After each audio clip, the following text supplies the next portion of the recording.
Welcome to another Dragonlance Saga gaming episode. Today I'm running through my second playthrough of Shadow Over Nordmaar. This is the Advanced Dungeons & Dragons Adventure Gamebook written by Dezra Despain and released in April 1988. It is Lenara's Dark Ember the 14th, and my name is Adam. I'd like to take a moment and thank the members of this channel and invite you to consider becoming a member. You can also pick up Dragonlance gaming materials using my affiliate link. Both links are in the description below. Also, with these second playthroughs of all of the different game books, I'm actually making the live chat, member only. So if you want to help me make these decisions, I certainly invite you and would welcome your input because, again, I've never actually been able to successfully get through any of these game books at all.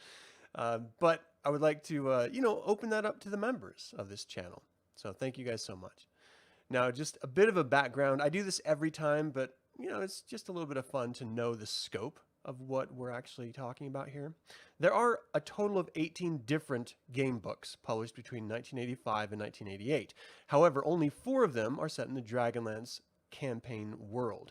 First is Prisoners of Pax Tharkaz, then the Soulforge, Lords of Doom, and finally Shadows over Nordmaar. They're all initially called the Super Endless Quest Adventure Gamebooks, and the third title of the series changed to Advanced Dungeons & Dragons Super Endless Quest Adventure Gamebooks, and then on the fourth, it was Advanced Dungeons & Dragons Adventure Gamebook. I don't know why I go through this every time, but I do. And I always like to mention, and I don't know why, this is a really expensive and rare gamebook. And the cover is very misleading because it has nothing to do with Kitiara. It has nothing to do with Lord Soth. It has to do with a dude named John who has amnesia. So let's get into this and we'll discover. I'm going to do a little bit of a background again on this in case it's the first time you're checking this out. So let's go ahead and get into this, okay? So here's the game book. We have the character card. This is a photocopy of the original one, but you can see on the screen I've digitized it. So the setup for the skill points is you have a total of 10, and you have to have 3 in either stealth or wisdom. And the rest, you can use the remaining 7 points and divvy them up however you like. This is a little different a rundown than I had the first time that I played this, so hopefully that's going to help me a little bit. But who knows, right? You have 8 experience points in which you can actually use to enhance your dice rolls, but you have to declare how many points you're going to use before you roll. Memory points I've never run across. The Cure Light Wounds at the very bottom I've never run across before. You have to complete this within 6 days.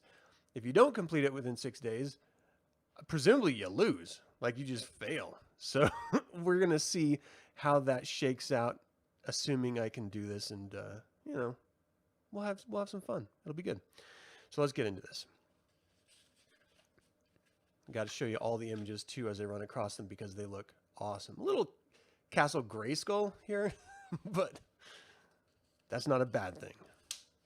Oof, that was a loud crack.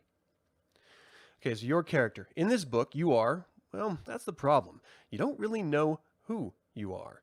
At the outset of the adventure, you can't remember much at all about yourself or your background. All you do know is that you're a young man in your early 20s and a resident of the Kingdom of Nordmaar on the continent of Ansalon, in the world of Krynn.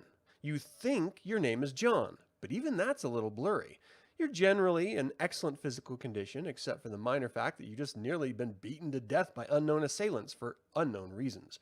You awaken in a place that is totally unfamiliar, out in the middle of nowhere, without the slightest idea of where you are, how you got there, who you are, or where you're going. A young female cleric named Lorena has brought you back to consciousness.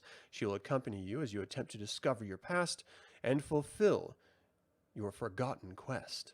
It will be imperative that you discover your true identity in order to complete your quest successfully. Now let's talk about Lorena.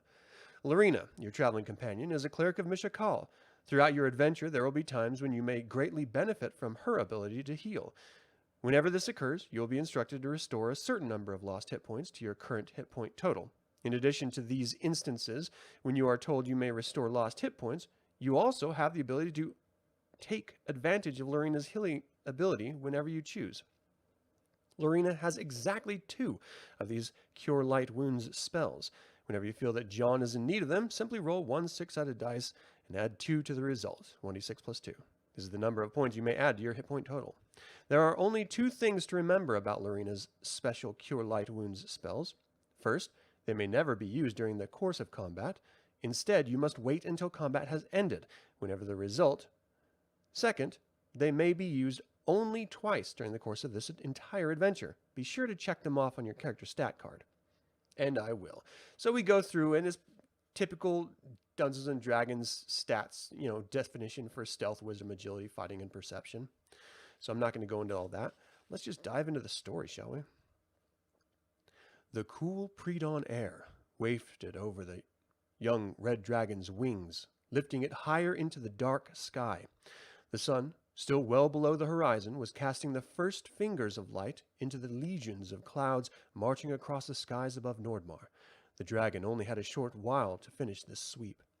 Mile after mile of steaming moor swept beneath the soaring dragon. The great moors of Nordmaar were indeed vast, and not at all the type of place his kind preferred. Why in all of Krynn, he wondered, keeping a sharp eye on the ground below, would his dragon high lord masters want anything to do with this land? Why, the only thing of any military value here at all was a partially rebuilt city of Valkenord, which the dragon high lord Red Dragon Vanguard now held. But this was the third reconnaissance flight the young dragon had made over the eastern reaches of the Great Moors in less than 2 days, and he had still to see anything of value. In fact, this great swamp could only provide hiding holes for any refugees of the surprise attack on Valkenord, none of which could be allowed to escape and warn the rest of Nordmaar. The young dragon, whose name was Seer, continued its flight, confused by the workings of its dragon lord masters and only vaguely aware of what had transpired in this land in the years past. The men of Northkeep, allied with the dwarves from the forested mountain range just beyond the western border of Nordmaar, had driven the High Lords and their dragons from the land some years ago. Now the High Lords wanted it back, claiming some long-forgotten treaty rights to the lands between the Great Moors and the Last Coast. Why? Just to control the Miramir, a great bay south of Nordmaar? Young Seer just could not reason it out, but the dragon did its duty just the same. The red dragon cast its far-seeing gaze northward. It could make out the fortress city of Northkeep resting securely in the dim morning light. It snarled softly at the thought of the humans nestled within its walls. Soon, the dragon thought, soon they would all feel the withering heat of dragon fire. With a satisfying image in his mind, Seer turned his gaze westward, still enshrouded in mist and shadow. The distant mountain range the dragon saw it would be all but invisible to normal eyes, but dragon eyes are truly magnificent, and Seer could see all that was needed. A power of growing evil loomed out there, a shadow within the shadows. It was a power that the Dragon High Lord Masters watched. Perhaps they thought to use it to their advantage during the coming invasion. Seer didn't know and couldn't really care less. Suddenly, the red dragon's eyes was yanked back to the ground. Something lay at the edge of the fen below. The dragon dropped its right wing, arched its long body, and immediately turned about. In a second, it was over the spot. Yes, there it was, down in that small clearing between the birches and swamp. It was a human body. Seer dropped closer to the ground, curious at seeing a body lying in the middle of nowhere, and cautious lest the dragon had been seen by any observers. Its presence, and that of the Dragon High Lords, was not to be known until the entire plan was in place, and the time was ripe. But a dead body, still warm according to Seer's infravision, was noteworthy. Seer would have to take it back to Valkenard to see if the Masters could learn anything from it. More important, Seer thought, swooping swiftly toward the clearing. Breakfast would taste good about now. My Masters need even know about the body at all. Suddenly, Seer's eyes were distracted, stung by the first piercing beam of the rising sun peeking over the eastern horizon. The dragon cursed and spread its folded wings to halt its descent. Too late for breakfast now, Seer thought. If the dragon was seen, the Dragon High Lords and its red dragon compatriots would stew Seer alive. With one eye staring longingly at the body on the ground, Seer sped off to the east. Its great red body soon disappeared into the bright red sunrise. Soon, Seer thought hungrily as it sped homeward. Soon. Turned 84. Sweet. All right. Whoa, 84 is a big one. A long, low groan escapes your lips unbidden. What happened? You moan as you shake yourself awake. Your tongue feels thick and dry. Your body, bruised and sore, protests as you struggle to sit up. Shh, a soft voice whispers. Firm hands force you to lie back down. Hold still for a moment, and I'll help you feel better. A soft voice continues. Smooth fingers gently caress your brow, slowly drawing your pains from your body. You open your eyes, blinking against the morning sun. Above you kneels a young woman, her eyes shut tight in fervent prayer. She raises her face towards the heaven while silent words form on her lips. About her shoulders tumbles honey-brown hair, wisps of it blowing softly in the warm morning breeze. She apparently finishes and sits back on her calves, opening her eyes. The coolness of her blue eyes contrasts sharply with the warm skin. There, you should feel better now, she says. Her voice is soft and soothing as her touch, trembles with concern.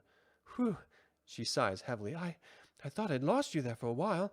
You were in pretty bad shape when I found you. Whoever beat you up did a thorough job.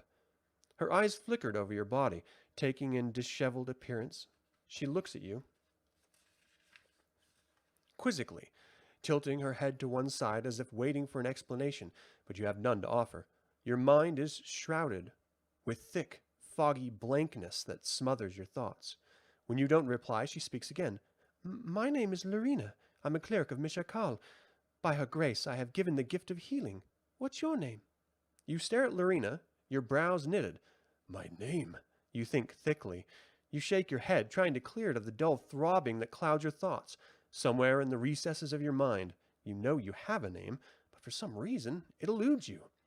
Lorena, understanding at once, stands and moves to a small smoky fire pit, still smoldering from recent use. I'm sorry, she says as she rummages through the dark brown cloak lying near the fire. I should have realized that you might need something to drink. Here. She holds a water skin out to you and smiles. Have some of this. It should help loosen your tongue and clear your mind.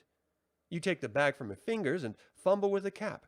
In seconds, the cool, sweet liquid relieves your parched throat. It also helps you clear your mind. You look about, growing more distressed as you realize you don't know who or where you are. All around you, tufts of long grass and weeds sprout randomly on the dusty ground. To the east of you, beneath the still rising morning sun, the grass thickens until it merges into brush that blankets low, rolling hills. To the north, not too far distant, a grove of tall, straight birches rises from the ground to meet the sky. The grove runs west and south until abruptly the trees become twisted into grotesque facsimiles of themselves. The deformed birches then curl around to the southeast and behind you. None of it, however, appears even slightly familiar to you. Puzzled, you turn toward Lorena, who is now sitting near the fire pit, busily preparing breakfast. Where am I? You mumble. Lorena looks up from gutting one of the several fish lying beside her and studies you briefly. As near as I can tell, she answers, those deformed woods to the west of us are Grendar's Grief. They form part of the eastern border of the great moors of Nordmaar. We're 3, maybe 4 days south of Northkeep, and about 2 days' journey west of Valkenord. Her voice falters, and she casts a furtive glance eastward, scanning the horizon.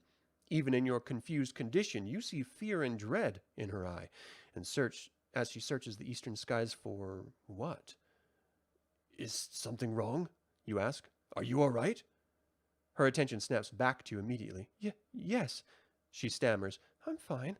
It's just that, well, I'm a bit edgy right now. I have much to do, that's all. She pauses again, then returns to her breakfast preparations. Where are you bound for? She asks, changing the subject. You cast a blank look at Lorena, puzzled that you don't remember where you're going. Raising your hands to your face, you press your fingers firmly against your temples as if you could squeeze the answer out. I don't remember, you stammer in frustration. Lorena looks sharply at you. For a second time, the young woman kneels at your side. She touches your forehead once more with her gentle fingers. What do you remember? she asks. Something flickers in the back of your mind, but it's gone almost as soon as it comes. A name? You stammer uncertainly. I think my name is John. It sounds familiar, but you're not sure. Your memory seems to have vanished completely. John, Lorena repeats, sitting back on her heels. I like that. She brushes a dark curl away from your forehead.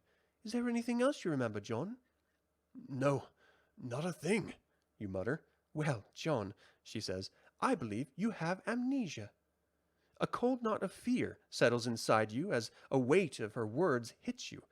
No, you protest loudly. That can't be. But even as you protest, you know it's true. The knot in your stomach tightens as you realize that you are a stranger to yourself. Lorena bites her lip and tries to assuage your fears. After the state I found you in last night, you're lucky you just have amnesia, she said. At least with amnesia, you have the chance to regain your memory. She cocks her head and gazes at you. Perhaps you're carrying something that will offer a clue to your identity. You nod. Standing unsteadily, you begin to search your clothing. Lorena turns to look eastward before she sets out the food she has been preparing. First, you check your ragged tunic, quickly searching for its pockets. Nothing is there. Next, you beat the dirt off your pants and check the 2 pockets there. Again, nothing. Whoever attacked you apparently took everything you owned. Finally, you pull off your dust-covered boots, poking an empty boot sheath that might have hidden a dagger. Still nothing.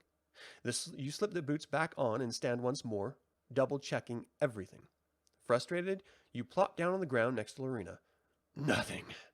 I have nothing that gives the slightest clue to who I am. Lorena mumbles something about learning how to cook someday and hands you a charred piece of fish. You don't notice, however. You're too concerned with who you are. Are there any hidden pouches? Lorena asks. She picks up a piece of hot, blackened fish from her plate, squeals in pain, and lets it fall to the ground. Not that I know of, you answer. Automatically, one hand pats your chest, then slides down over the tunic.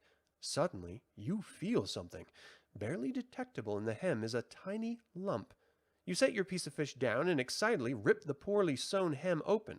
You see something poking through the opening. Deftly, you pull out a large black feather as you continue searching. A long, thin pouch falls into your lap. You sigh. Neither seem likely to reveal your identity. You examine the large black feather. It hangs limp at the top, possibly broken inside the tunic. The feathery parts is all matted together. You try to smooth it out with little success. Then eventually you set it aside. You glance at Lorena.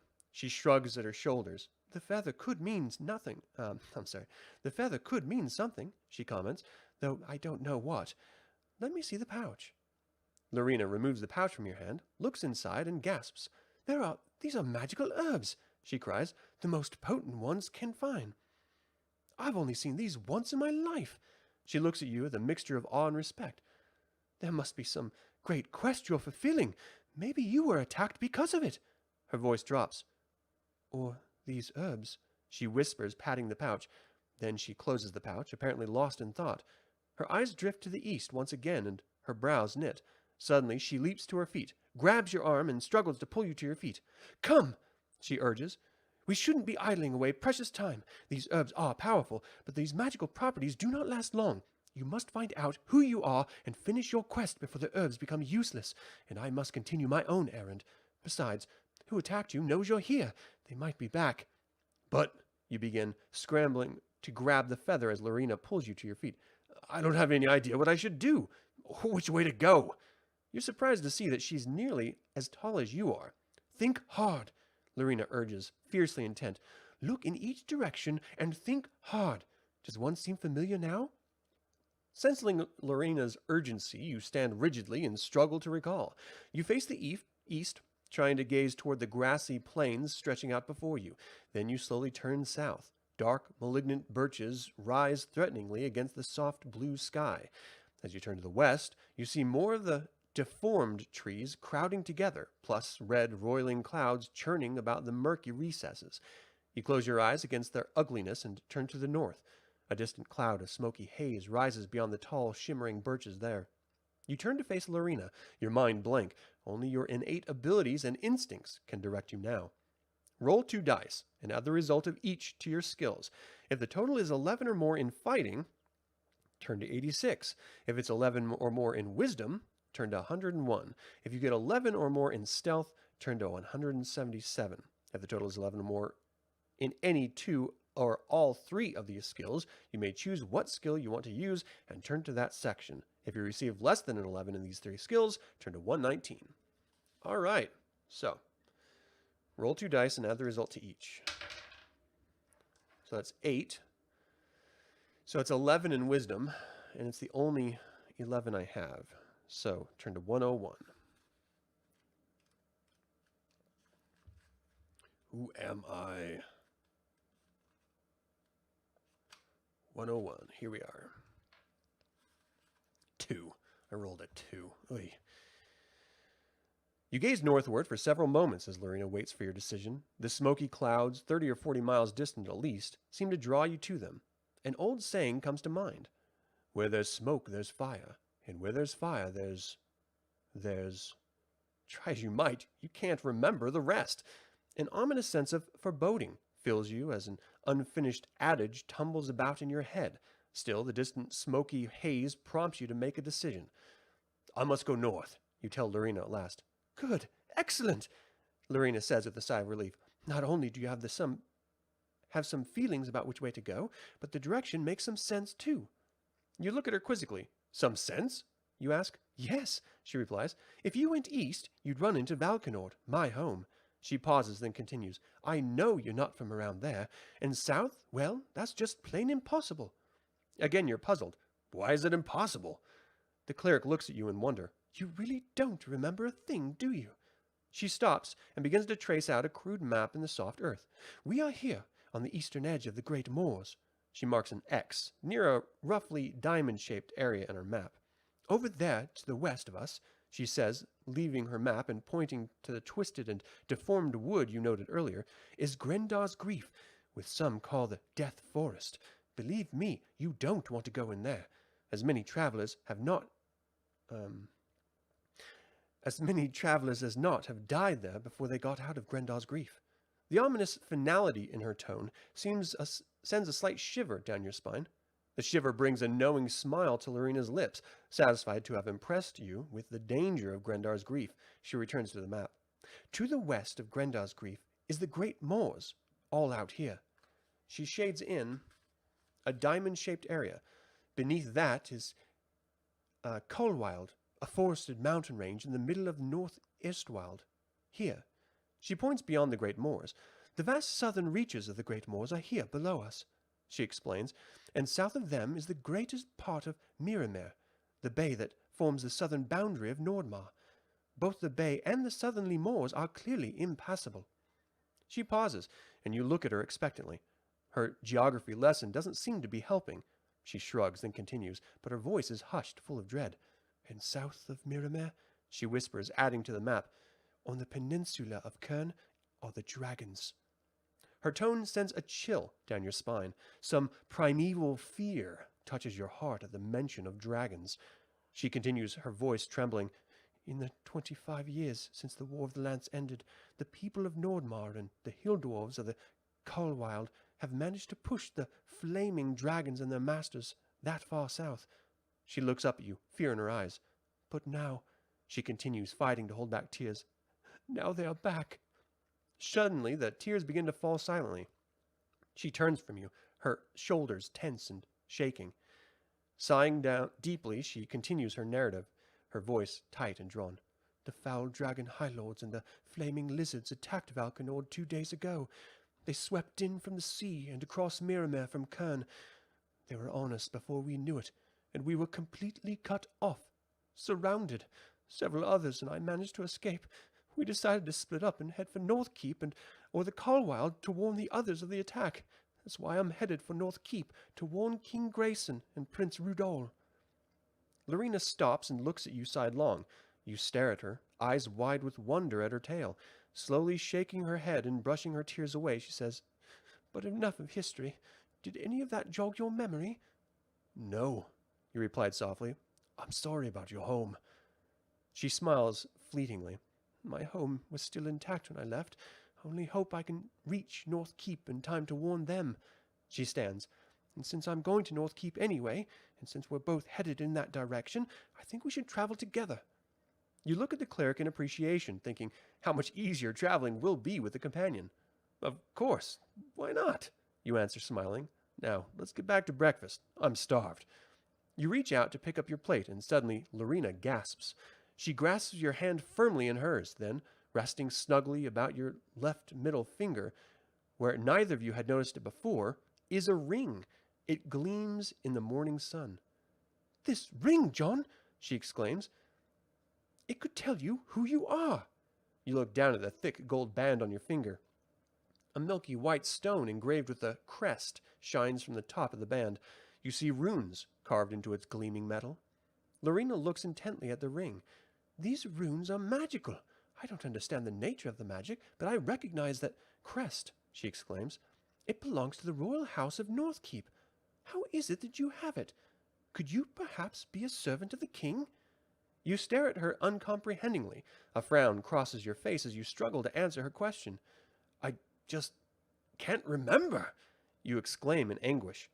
Sensing your frustration, Lorena turns and picks up her cloak. She wraps a belt laden with pouches of various sizes and shapes around her waist and straps what appears to be a whip. I'm sorry, I'm losing myself here. A whip to the belt. We must be on our way, she says. My errand to Northkeep cannot wait, and the magical qualities of the herbs in your pouch won't last long.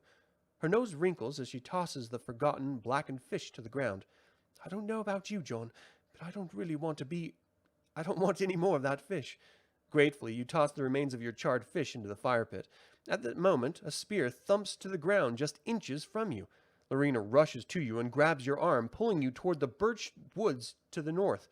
As if some force or thought holds you, you hesitate. Roll 2 dice and add the result to your perception skill. If the total is 9 or more, turn to 110. If it's less than 9, turn to 35.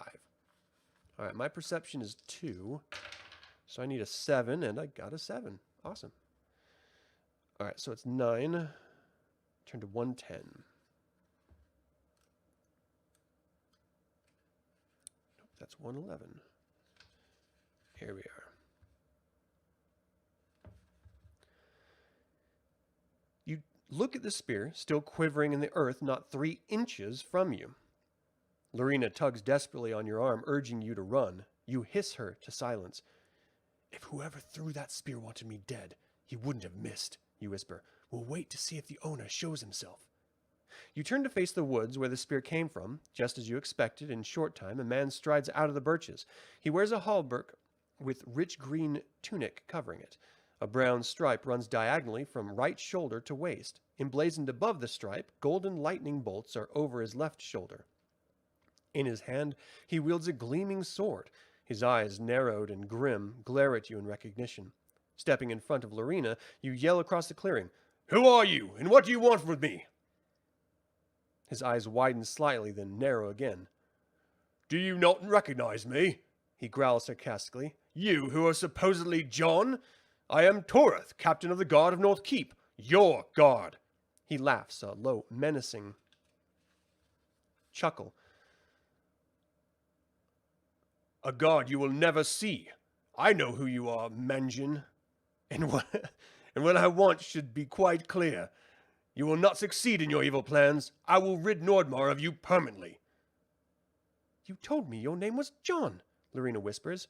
It is John. At least, I think it is. Then you raise your voice to the warrior across from you.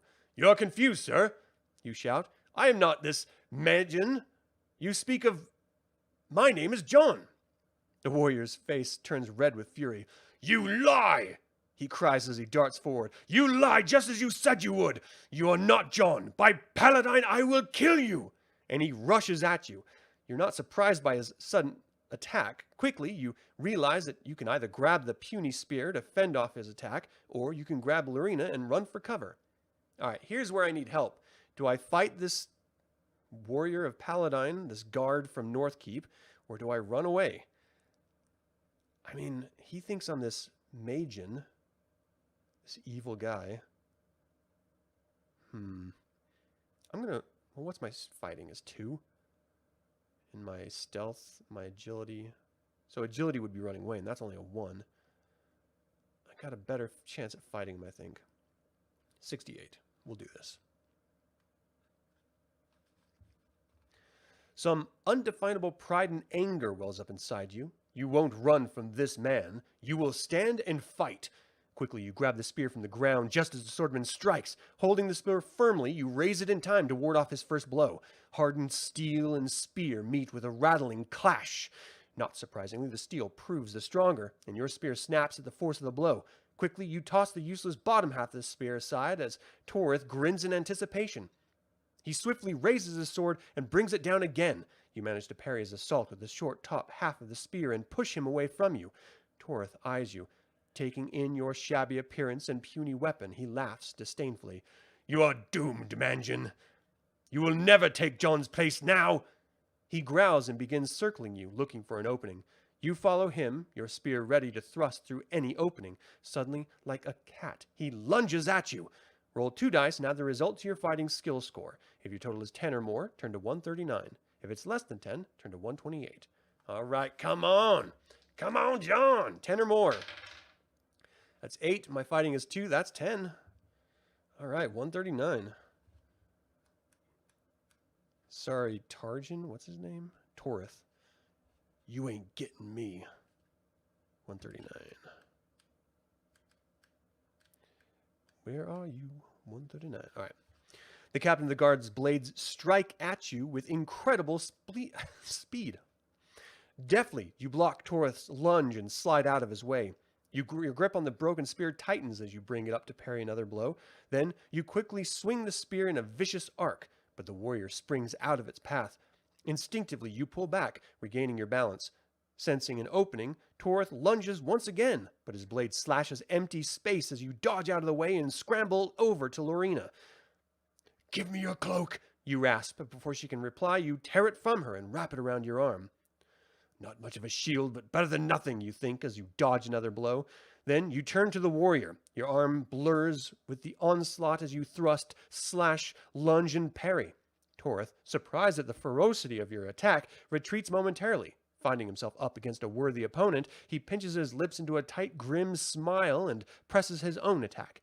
Sweat trickles down your brow as you continue to ward off blow after deadly blow. Your spear, for what it's worth, has managed to rip a few holes in the warrior's tunic. The cloak around your arm has saved you from deep slashes, but fatigue is slowing your reactions. Torith appears to be tiring also. Something must give, you realize, and soon! Turn to 19.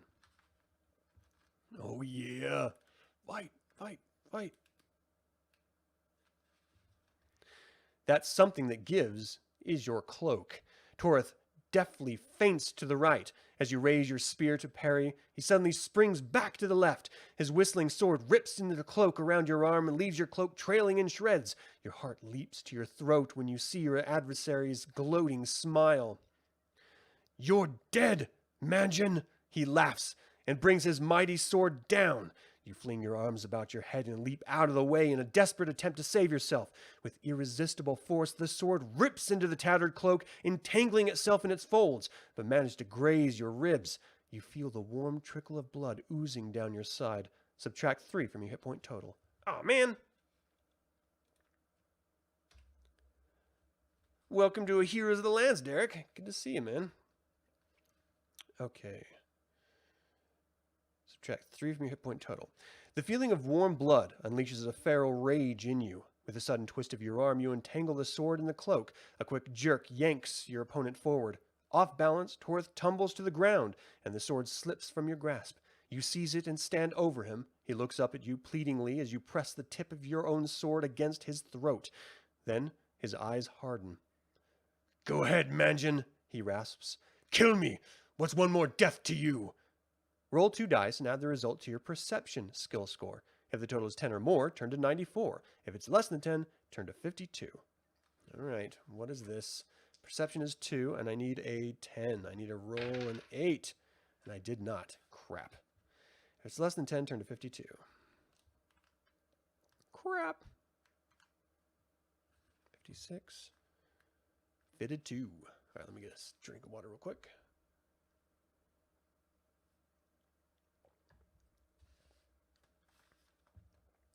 Torith glares up at you, daring you to kill him, but you won't give him that pleasure. Lorena, you call to the cleric, your eyes still riveted on the warrior. Bind this man. His eyes widen in surprise, then harden again. You'll never get away with it, Manjin, he growls as Lorena secures his hands and feet with cord from one of her pouches. There will be others to stop you, and by all the gods on Krynn, they will stop you. You ignore his taunts and order Lorena to gather her belongings. When she's ready, you lift the sword from Torith's neck. Thanks for the sword, Torith.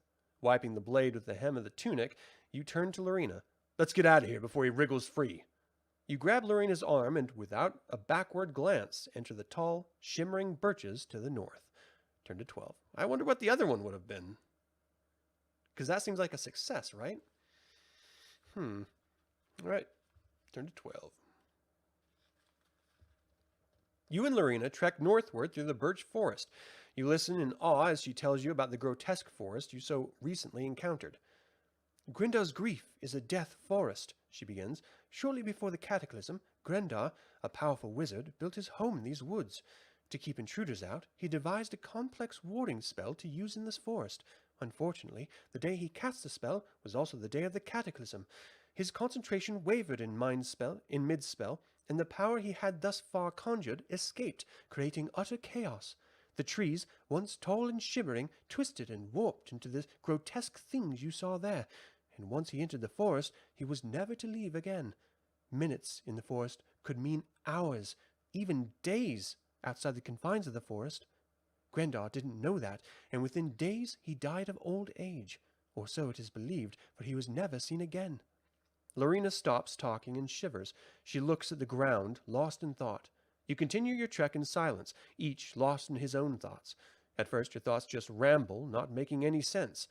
Then they begin to focus on a series of questions. Who am I? Who is this Manjin? Am I John, or am I really Manjin?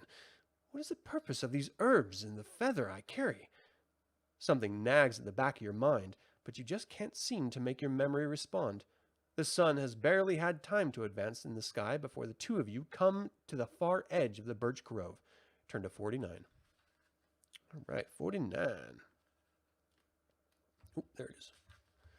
Now, one thing to remember about this particular game book is that there are 26 possible endings and 2 different stories to those endings.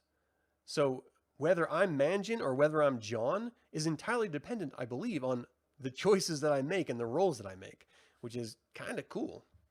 And with 26 possible endings, I don't suspect, I don't know. I met one of them with death, so I wonder how many successful endings there are.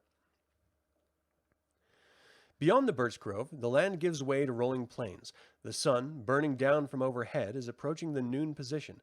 To the east and north, for as far as you can see, are grassy hills, gentle rising and falling, stretching on forever, or so it seems. The great moors lie foreboding directly forever. The great moors lie foreboding directly to the west. Grendar's grief is now behind you. The smoky clouds that have drawn you northward earlier have dissipated to a thin, wispy haze that faintly obscures the northern horizon, but you can still see thin fingers of smoke rising from the ground to the sky, their origins covered by the haze. Lorena departs a quick glance toward the eastern sky, then gazes intently in the direction of the northern haze. You see a visible shudder shoot through her body. No, she mumbles. It can't be. They couldn't be this far north so soon. We would have seen them. She shakes her head and continues to stare northward. What's the matter? You ask, concerned by her sudden distraction. Is something wrong? I'm not sure, John, she answers, but I feel an awful dread in the pit of my stomach. She pauses and swallows quickly before she continues. Near the northern tip of the moors lies a small town called Edgemoor. It is peopled by good men and their families.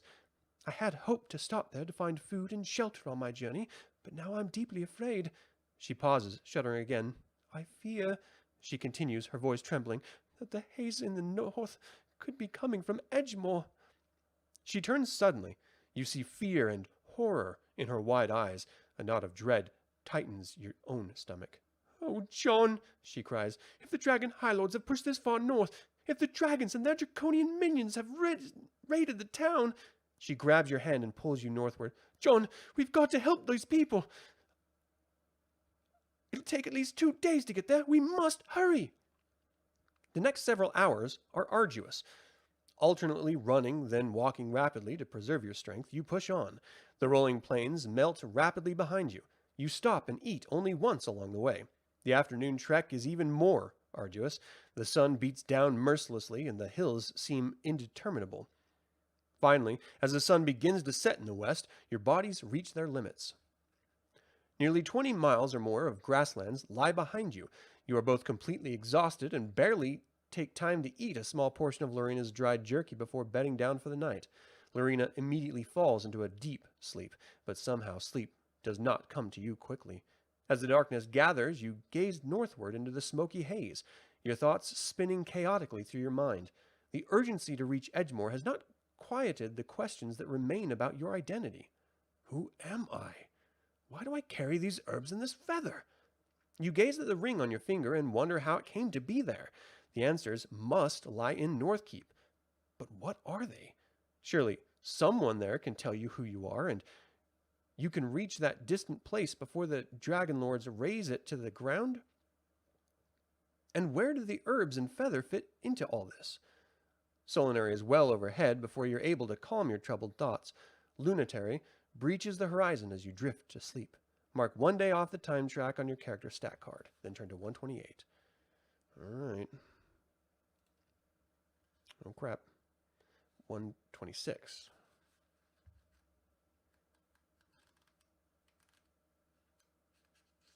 Here we are.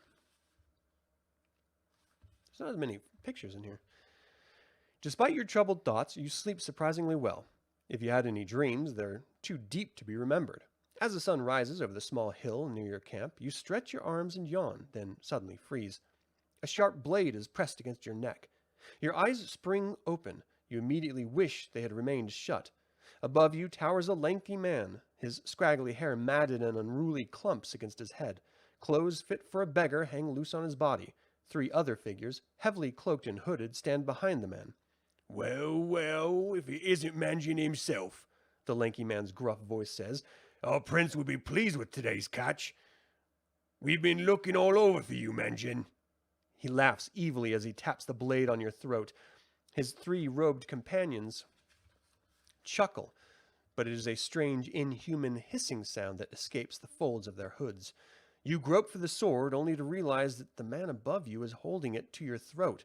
By the way, he chortles, thanks for the gift, Manjin. I was in need of a new sword. He presses the blade firmly against your neck. You gulp. Then, remembering Lorina, you dart a quick glance where she lies. She's gone. The man hands your sword to one of his cronies and grabs you roughly by the scruff of your neck. He jerks you to your feet and draws you close until you smell his stinking breath.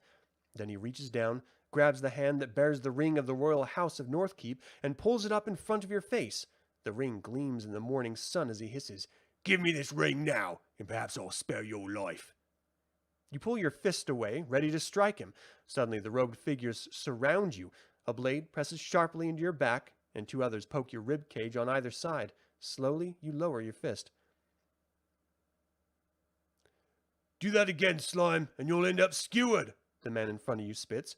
K-Pack, he continues, nodding to the hooded man on your left. Take his ring. K-Pack grabs your hand before you can retract it.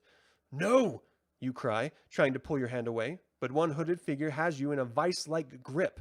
You try to struggle against his relentless grip and are shocked into numbness. You can't believe what your eyes are telling you. The right hand that grips your wrist is like something out of your worst nightmare. It is more like a scaly, taloned claw than a hand.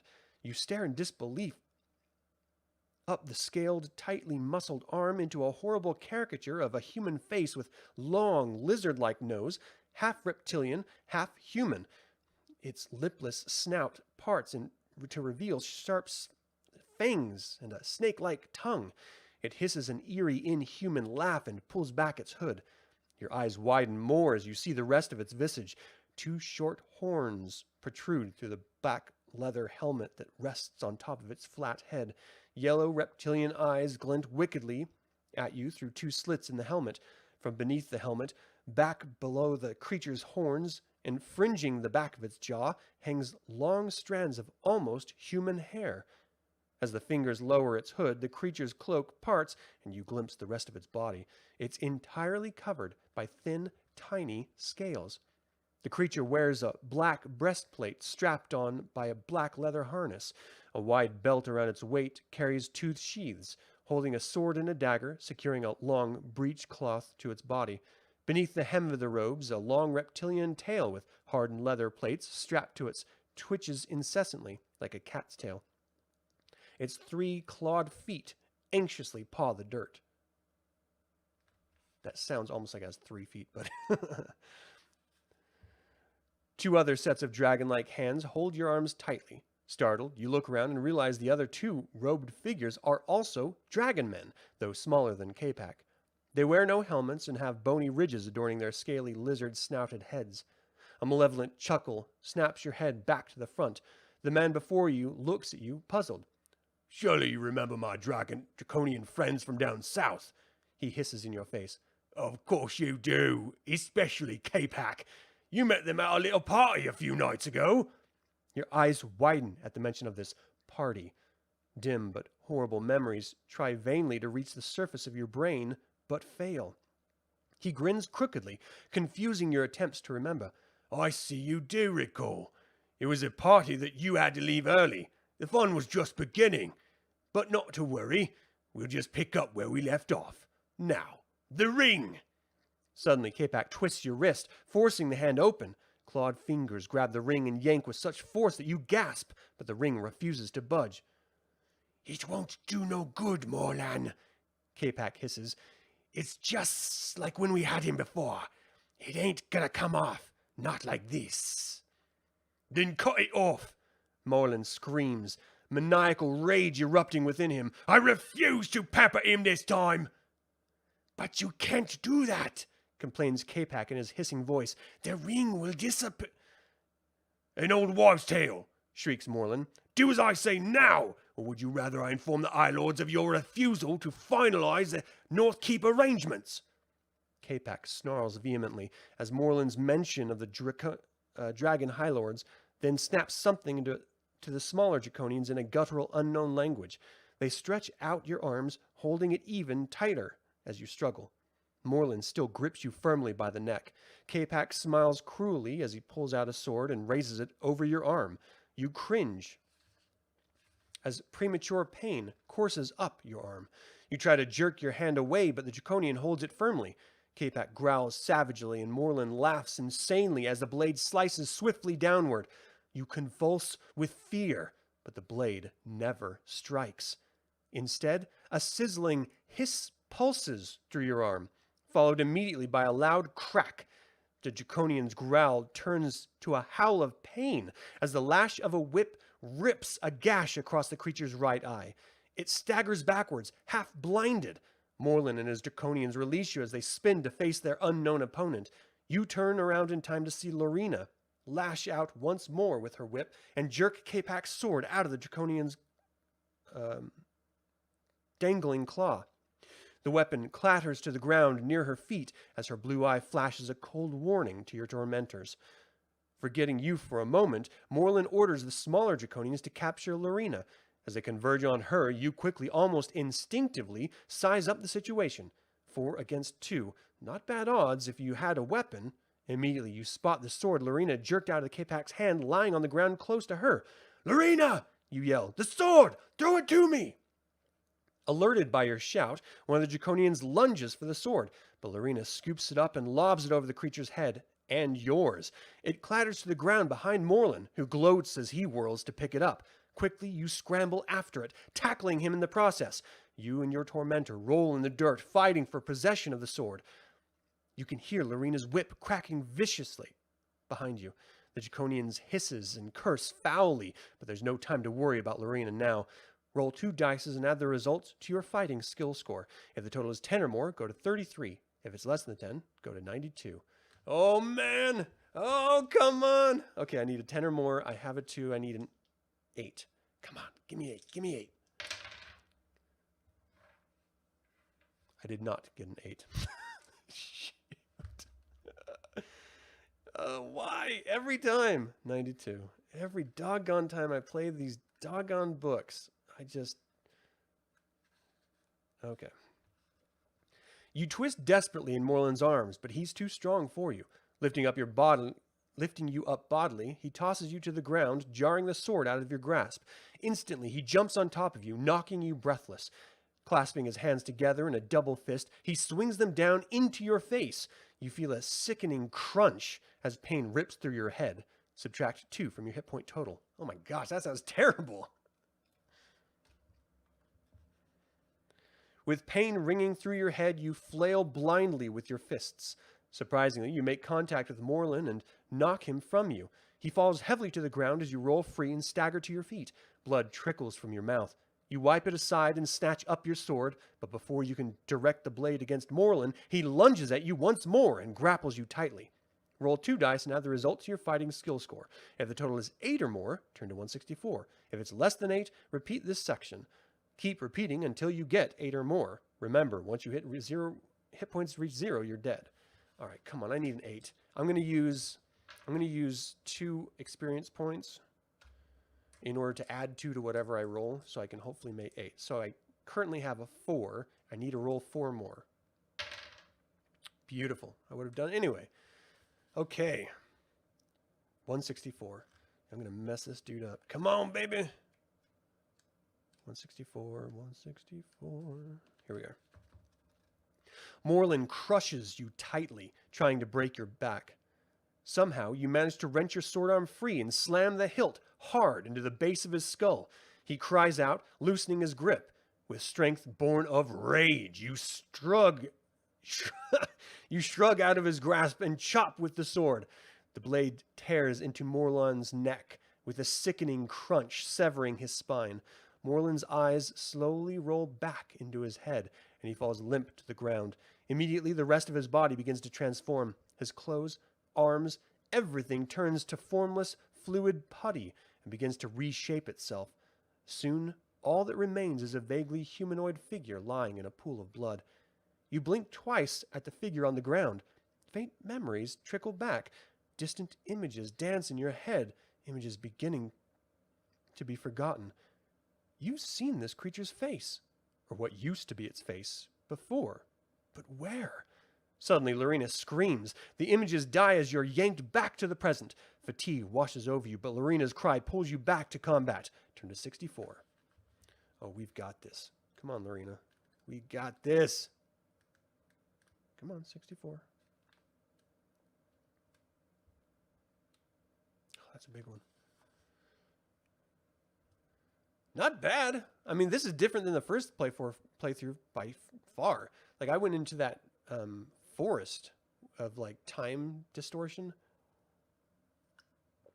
last time. So this is kind of cool, doing it all totally different gameplay. You turn away from Morland's body as Lorena screams again. Quickly, you see that she is in dire straits. K-Pack hovers above her as Lorena tries to keep the small draconians at bay with mace and whip.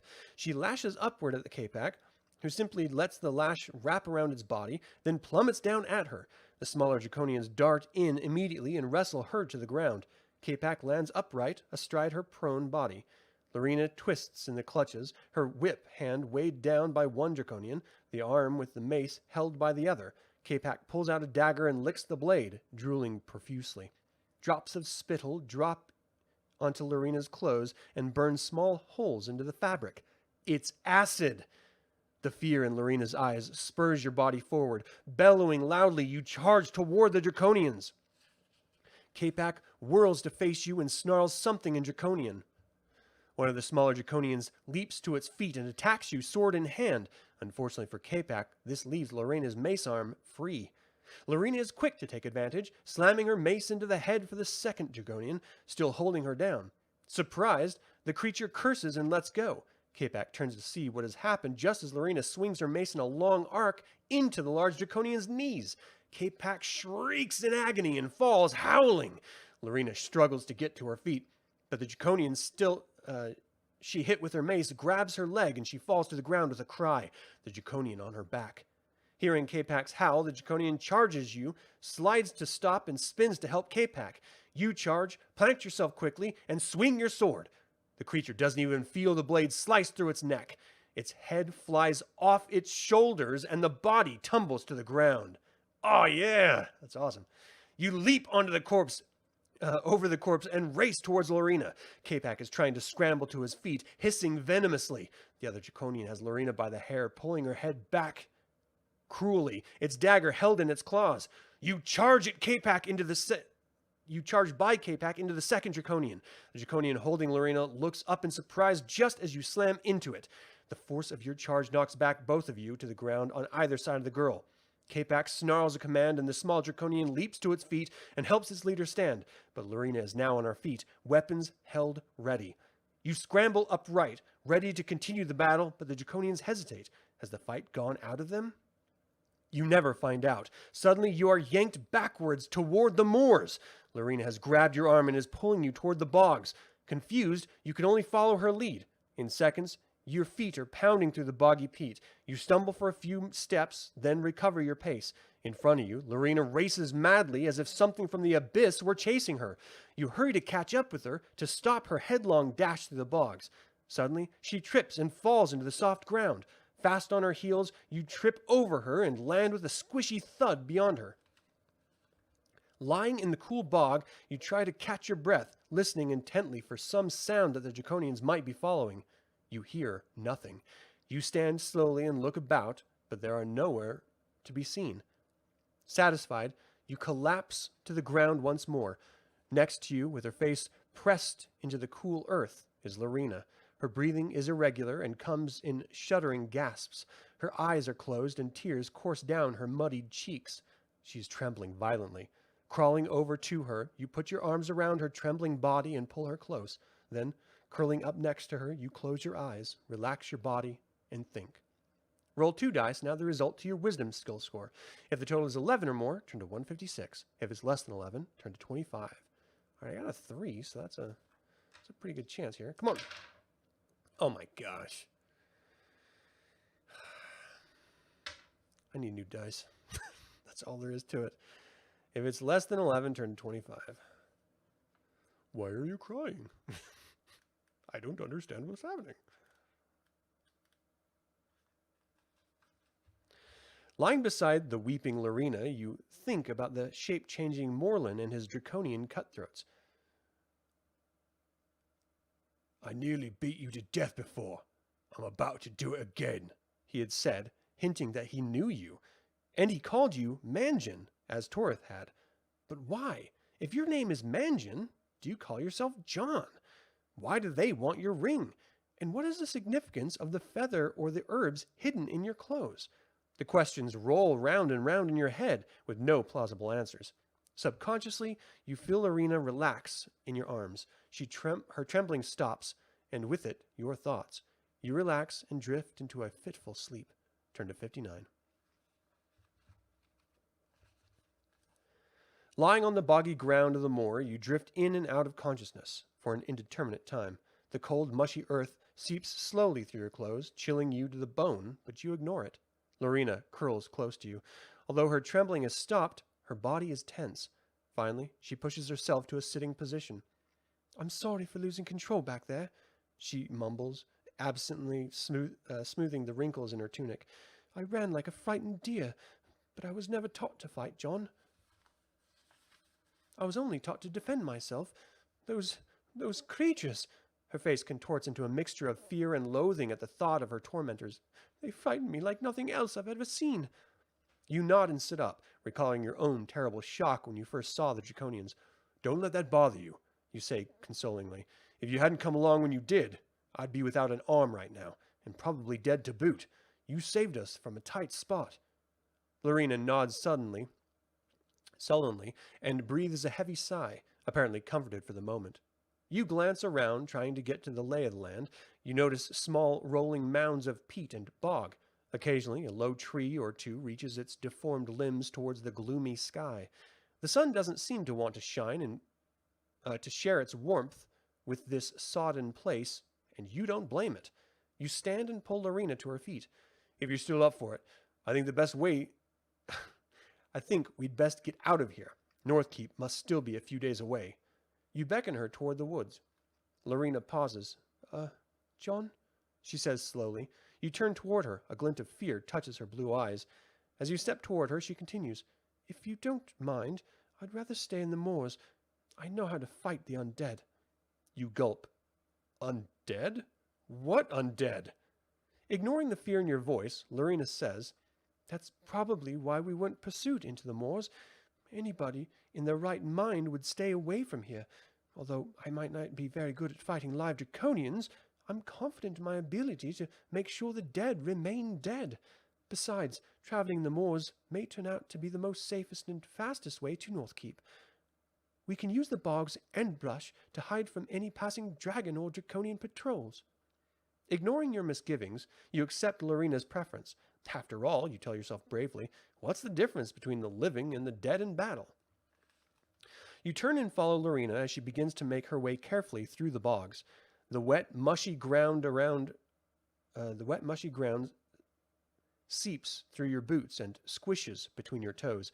You strain your eyes against the gloom, nervously trying to see if any dead stalk you and cautiously eyeing the damp ground for potholes or sinkholes filled with fetid water.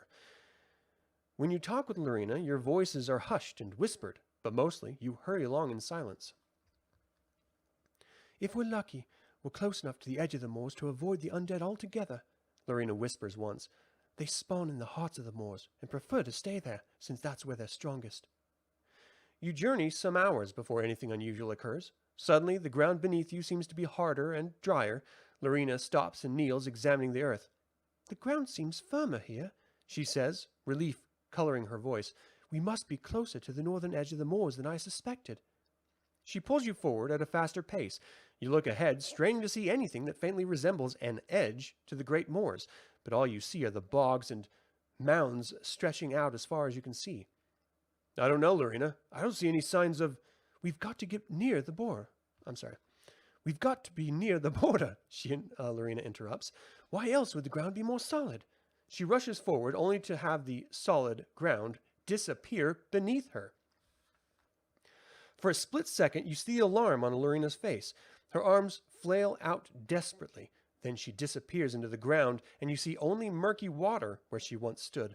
Lorena! You cry, running toward where you last saw her, but you notice a subtle change in the ground here.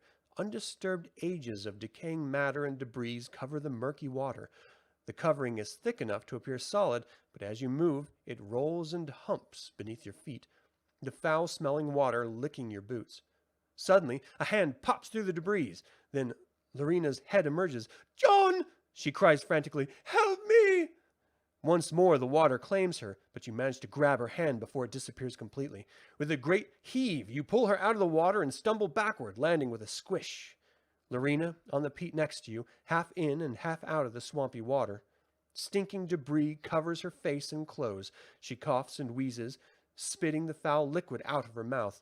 Then, with your help, she pulls herself onto the bank and falls on her back.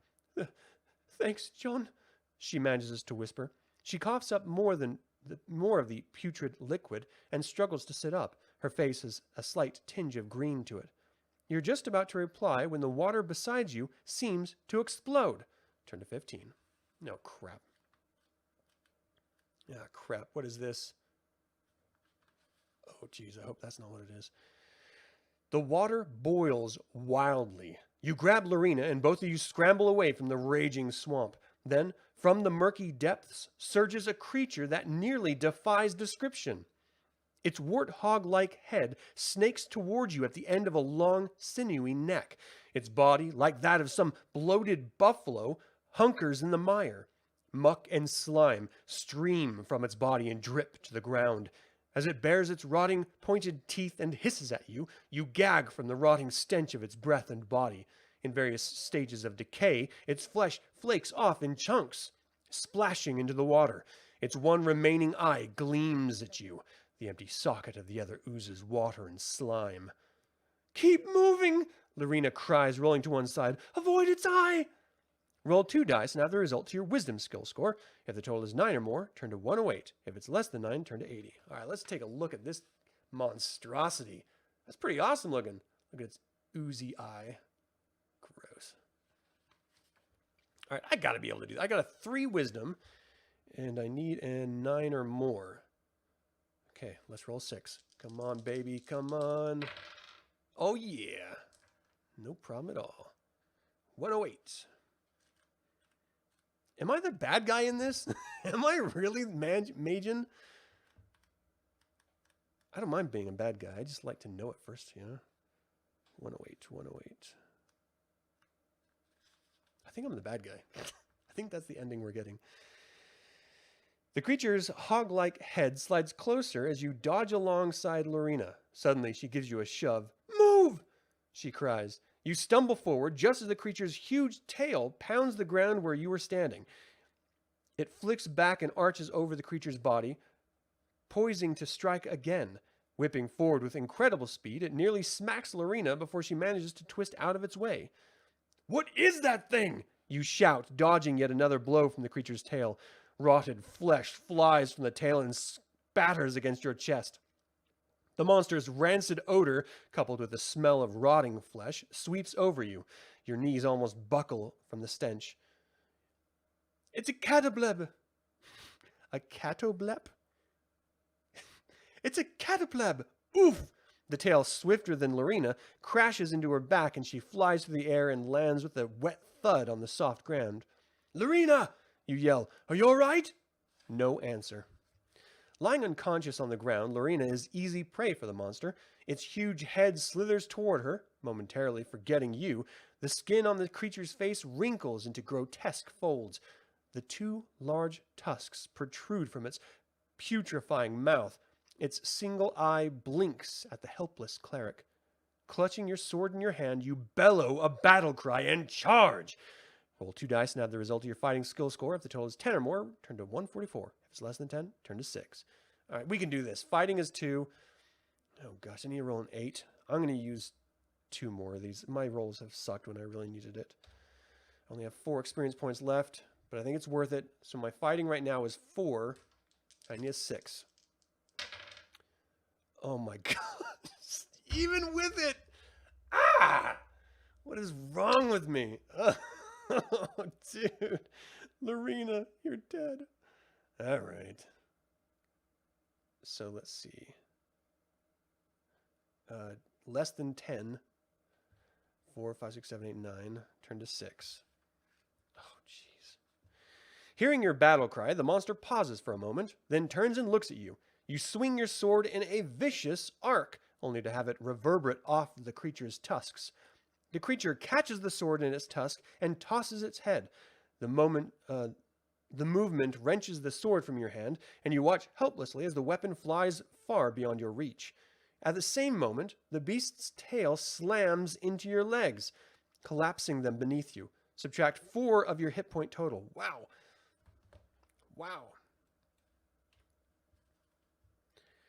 Stunned, you can only watch as the creature's jaws open wide to devour you. The stench from its breath assaults you as its lone, ghastly eye stares at you intently. Unable to do anything else, you raise your hands to try to protect your face and cower down. You know that if you could remember your life at this moment, it would flash before your mind as the moment of your death rapidly approaches. The creature above you roars ferociously as you wait, shivering in your boots, wondering if death hurts. Sounds of water churning above the thrashing creature reaches your ears. Bits and pieces of flesh fall around you. Still it roars, wails, screeches, and still you wait. Roll 2 dice and add the result to your perception skill score. If the total is 8 or more, turn to 130. All right, come on. Come on. Perception. Oh, gosh. I'm screwed. This is why I can never finish these dang books. I roll like a punk. If it's less than 8, turn to 181. I'm going to die. I'm going to die. Oh, there it is. The monster's spine-chilling screeches split the air. You continue to cower behind your hands. A long time passes, during which thoughts of your death flit through your mind. When the screeches finally do stop, you aren't immediately aware of it. It's only when a deathly pall settles around you that you dare to lower your hands. The creature is gone. The water from which it sprang lies still and calm, once again appearing like solid ground. Why didn't the monster kill you? You were easy prey, having lost your sword. Maybe it ate Lorena, you think frantically. No, she's still lying there, trying to shake off the effects of the blow she received. Whatever the reason, you're relieved that the monster decided to leave you alone. You pick up the sword the creature wrenched from you and make your way to Lorena's side. Turn to 136. This is the DM not wanting to kill you. That's what just happened. He's like, I don't want to end the adventure yet. The monster just, goes away. 136. That's kind of cheap. It's like a participation award. I don't like it. Feels kind of dirty. I don't mind a challenge. All right. You're relieved to see Lorena moving. You weren't sure whether the blow from the Ketoblapas had killed her or not. Sitting beside her, you gently wipe away some of the sweat and dirt caking her forehead. You see no sign of permanent damage. Lorena opens her eyes and sits up. A few moments later, you're both chewing some hard jerky she removed from one of her pouches. I'm sorry about what happened, she mumbles. I should have tried to turn that thing instead of getting... You squeeze her hand and reply. Don't worry, Lorena, you reassure her. After all, we're still alive. She looks at you and smiles wanly. You take Lorena's other hand and pull her to her feet. Lorena stretches, relieved to find that her back has suffered little from the attack. Satisfied that she's all right, she hurries away from the murky pool with you. You check the ground carefully as you travel the rest of the days, trying to avoid similar mishaps. The smoky haze to the north looms above you, casting a pall over an already depressing landscape and adding a degree of urgency to your trek. Somehow you feel certain that the smoke bodes you and your quest no good. It's a dreary march. To take your minds off the bleak surroundings, you and Lorena discuss what has transpired since you met, trying to make some sense of it all. You recall what Morlin, the shape-changer, said about an affair in Northkeep. What, you ask over and over again, could the doppelganger and the Draconians possibly have to do in Northkeep? And why do they want you and your ring? A sense of uneasiness grows within you, fed by the rising smoke to the north, but you have come to no concrete conclusions by the time you reach the northern edge of the great moors. A downpour of warmth and light from the sun beaming through the smoky pall and marks the end of the moors. It seems as if ages have passed since you saw the sun. The rolling mounds of bog and bracken give way to gentle swells of grass and shrubs and small thickets. You squint against the late afternoon sun and look into the distance as you walk. Lorena suddenly stops. Look, John! She whispers, pointing up the sky. There, not far in the distance and above you, flies... What? A large bird? What kind of bird is that? Lorena mutters softly, voicing your thoughts. You peer at the large form hovering in the sky. At this distance, its body seems to be about the size of a lion. Huge, powerful wings lift the creature higher into the air. Here's the image here. We all know what that is, don't we? Oh yeah, we know what that is. Long, mangy hair covers its head. To your relief, it doesn't appear to be a dragon of any kind. It seems to turn toward you, then instantly winks out of sight. The sky is as empty as though nothing had ever been there. Taking Lorena's hand, you hesitate, unsure whether your mind is playing tricks on you. I don't know what it is, or was, you reply, but it was hovering out there for quite a while. I felt it was watching us. You let a few seconds pass, scanning the sky for further signs of the bird-like creature, but it doesn't reappear. John? Lorena's voice sounds edgy. You look at her, expecting her to be watching the sky where the strange creature was hovering only moments before. Instead, she's anxiously searching the horizon. John, she begins again, fear tainting her voice. I don't see the town of Edgemore. It should be nearby, but I don't see it. Just smoke. Too much smoke. I've got to get a better view. She looks at you, her eyes grim. Suddenly, she hurries up the slope of a nearby rise. I don't like this, John, she calls nervously as you run to catch up. That town should be within sight right now. I have a terrible feeling that... She stops suddenly at the crest of the rise and gasps. No. You hear her whisper as you reach her side. She brings her hands to her face, her eyes wide with horror. Excuse me. Your eyes follow hers. At first, you don't see anything but the grassy plains rolling gently away in the distance as far as you can see, broken by occasional trees. The sun shimmers down, making the distant images appear to dance on the plains. Then, as your eyes accustom themselves to the sun, you see a black spot marring the grassy horizon. It doesn't look like much, other than perhaps a few trees burned by a summer fire. Unless... Lorena, you say quietly, is that Edgemore? She nods her head slowly, almost painfully. Yes, she chokes. Edgemore has been razed. We're too late. Razed. Burnt to the ground, you think in awe. You recall the haze you had seen for the last few days, curling toward the sky. But who would do such a thing? As if sensing your question, Lorena says, The High Lords and the dragons must be farther north than I thought. Only the flaming breath of a dragon could have wasted Edgemore like that. She turns to you quickly. John, she continues, Northkeep is only a day away. We've got to hurry to warn of the dragon invasion. Her voice drops to a whisper as she scans the blackened horizon. If the dragons haven't already reached Northkeep, that is, we might be too late already. You and Lorena hurry northward, stopping briefly to survey the charred remains of Edgemore. Now, nothing remains of the town, not a spire from a church, nor a chimney from a house. All lie in a blackened rubble, with only a few walls melted into slag to mark where someone lived. I hope the people escaped, Lorena mutters, but the sorrow in her eyes reflects the doubt in her heart. You realize there were probably no survivors. Lorena drops to her knees in the ashes and begins to utter a prayer to Mishakal. She finishes in a few moments and starts to rise, but even as she does, a strange noise reaches your ears through the otherwise deathly silence. The familiar clank and clatter of armor and weapons. Trouble, you think immediately. You look around quickly for some place to hide, but you see nothing. You're trapped. You and Lorena turn northward again, weapons drawn, half expecting to see draconian troopers led by some dragon high lord. What appears instead is an immense relief. Of around a small knoll at the edge of the scorched town near where you stand, marches a large group of dwarves. Immediately aware of your presence, they fan out, neatly blocking your northward passage. Outfitted in light chainmail with spears and swords drawn, they face you in deadly earnest. You hold your weapons at the ready and face them, expecting anything. Lorena's sudden cry startles you.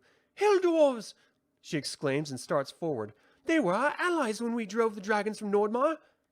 Lorena's words drop to a whisper as a loud baritone voice slices through the air. The dwarf, standing in the middle of the column, raises his sword and yells, Behold, men, how the gods answer our prayers! The bloody prince himself is here, unguarded by his minions. Capture him and bring him to me. It will be my privilege to kill the scum and butcher half my men. He lowers his sword as a twisted smile curls his face. Dwarves surge all around him, ignoring Lorena as they rush headlong for you. Roll 2 dice and add the result to your agility score. If the total is 11, turn to 38. If it's not, turn to 123. All right, this is the problem here. Because my agility is 1. Oh, gosh. I got to roll a 10. I have to roll a 10. Come on. You know what? I'm doing so badly, I got to add experience points. I'm going to add 2 of them. I have 2 experience points left, but I got to get this. I need an 11, and I now have 3. So I need to roll a 7 or more. Why? Why? Born to lose. All right, 123.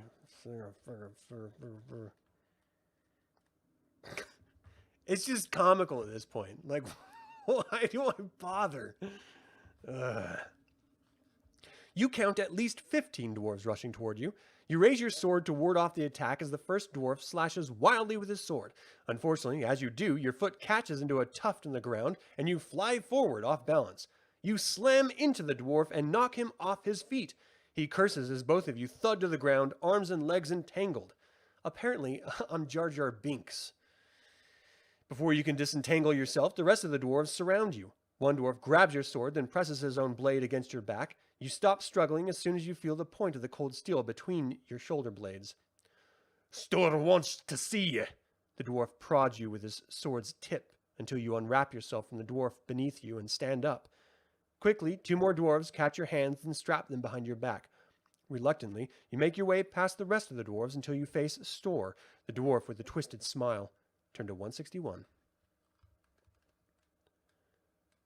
161. Oh, there you are. All right. The dwarf smiles crookedly. His beard, long and gray, is tucked neatly into his belt. A shiny plate of armor peeks from under the earthy brown clothing he wears. I am Stuart, He says gruffly, a decidedly unfriendly tone in his voice. I lead what remains of my people. His hands part as he indicates the 15 or 20 dwarves surrounding you. I came to your North Keep with the men of my clan because we had heard the rumors. We had heard the dragons were again in Nordmaar. We wanted to pledge our help to rid Nordmaar of their presence. His voice drops to a whisper, rich with venomous hatred. But you, Prince Rudolph, you chose to humiliate me and destroy my clan. Without giving us so much as an audience to speak to you, you drove us out of North Keep, but not before your men had murdered half my people. Store's mouth curls once again into a twisted smile. Angry vows of vengeance move through the crowd of dwarves.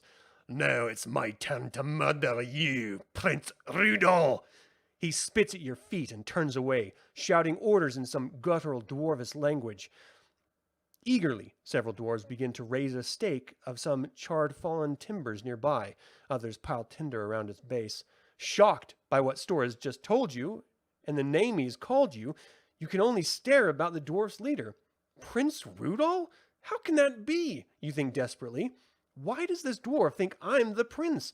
And if I am, why did Toreth and Morlin call me Majin? And why am I somehow convinced that my name is John? You close your eyes to think. There's got to be some clue that will help you discover who you are. Roll 2 dice and add the result to your wisdom skill score. If it's 12 or more, turn to 22. If it's less, turn to 12. I feel like I'm at the end of my rope. I'm about to get burned alive by an angry dwarf. I've got to use my last 2 experience because I have no other hope. I need a 12, and I'm using wisdom, so I have a 5 now. Come on. 10. I'm going to get burned at the stake. This sucks. Why? Oh my gosh. This is so disappointing. 90. All right. 90. Doggone dwarves. Gotta burn a man. I didn't do anything. I'm not even supposed to be here today. Prince Rudolph. You force your mind to concentrate on the name, but nothing happens. It's as foreign to you as that Majin. The only name that makes any sense to you is John. You must be John, not Majin, not Prince Rudolph. Somehow, you find out what is happening. You must find out what's happening and why you are continually being mistaken for Majin and Prince Rudolph, but first you must escape from these dwarves. You open your eyes just as one of the dwarves shoves Lorena at you. Now, she too is tied up. Her blue eyes are dark and confused, baffled by the hostility of the hill dwarves she thought would help to rid Nordmaar of the dragon high lords once again. Apparently, the hill dwarves' revenge will not be placated by anything but your death, which they fully intend to bring about unless you do something to stop them. Turn to 32.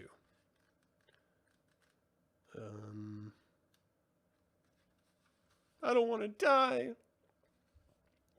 Store stands near the awaited stake, his eyes burning with vengeance. Eat into you. Suddenly he barks out an order.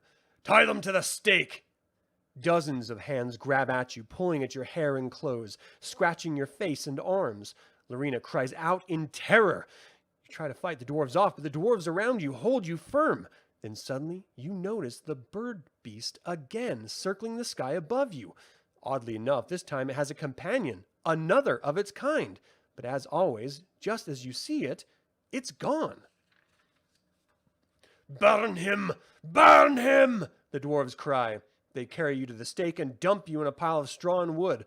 All around you, torches flare brightly. You continue to struggle before the dwarves grab you and tie you, struggling to the stake. Lorena is bound to the other side of the stake behind you. Stor climbs up to the pile of wood and checks your bonds. Then he looks at you, his face flushed with triumph. There, Prince Rudol, he hisses. Now you will discover what it's like to die by fire. And with that, he leaps down from the pyre and signals the waiting mob. With vengeful glee, the dwarves set the wood around you ablaze. You struggle with your bonds, but to no avail. Furiously, you cry out, "Leave the girl out of this! Your quarrel, though unjust, is with me. She's done nothing." You hear Stor through the crackling flames. "That matters not to me, butcher. You killed 15 of my clan. Do you think I'd stop at only 2 of you? You are but the first to die. We will return from our homes in the mountains with hundreds of dwarves, and we will avenge yourselves on North Keep. That is, if the dragon high lords don't destroy it first." The fire begins its slow, murderous climb toward you. The heat from the flames scorch your face. The roar of the fire almost, but not quite, drowns out the roar of the dwarves with their fists raised above their heads. They seem to beat the air and chant, "Burn!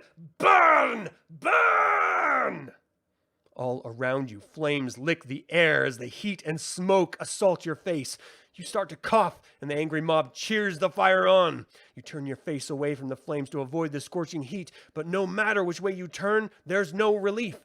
Your lips begin to crack as the flames suck the moisture from your body. You rub your scratchy tongue over your dry lips, but it doesn't help.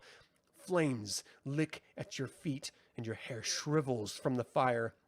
Suddenly, just when you think you can't stand it anymore, you feel something tearing at the ropes that bind you to the stake. You look around, but you see nothing but Lorena choking and praying behind you. Then, by some unknown power, your bonds fall off. Roll 2 dice and add the number to your perception score. If the total is 8 or more, turn to 10. Oh, now I really need my experience. Okay, my perception is 2. I need to roll a 6 because I need to get 8 or more. I need a 6. Give me a 6. Come on, baby. 4, 5, 6. Yeah. Finally. Turn to 10. Although your first impulse is to leap through the scathing wall of fire and save yourself, you pause for a split second. Something or someone has freed you and Lorena of your bonds. But where is he? You have only a few seconds to find out. After that, the rescue attempt will have been in vain. Suddenly, a voice at your side whispers, "Hold on to me." But I can't see you," you reply, trying to protect your face from the heat. "I'm here beside you," the voice reassures you. Suddenly, you feel a soft, cool body covered with fur nuzzle you. Although you see nothing, you immediately reach out and grab hold of it. As you do, protective coolness spreads over you. You climb onto the unseen body and press your face into its cool fur. The body gathers itself beneath you and leaps upward. Startled, you look up to see that you're flying through the air, leaving behind the stunned dwarves staring at the empty, flaming pyre. Suddenly, you remember Lorena. She's back on the pyre! But just as you're about to tell the unseen benefactor to return for her, you see her rising in the air beside you. She sits rigidly in midair, clenching her invisible mount desperately, her eyes closed tight in fear. Relieved that she is safe, you relax a little. The cool breeze created by the flight through the air quickly cools your overheated body. You lift your face to the wind and relish its refreshing relief as the ground below you speeds by. After a while, you lie down on the broad, furry back beneath you and close your eyes. Turn to 114. Rescued by some furry beast. It's Murray.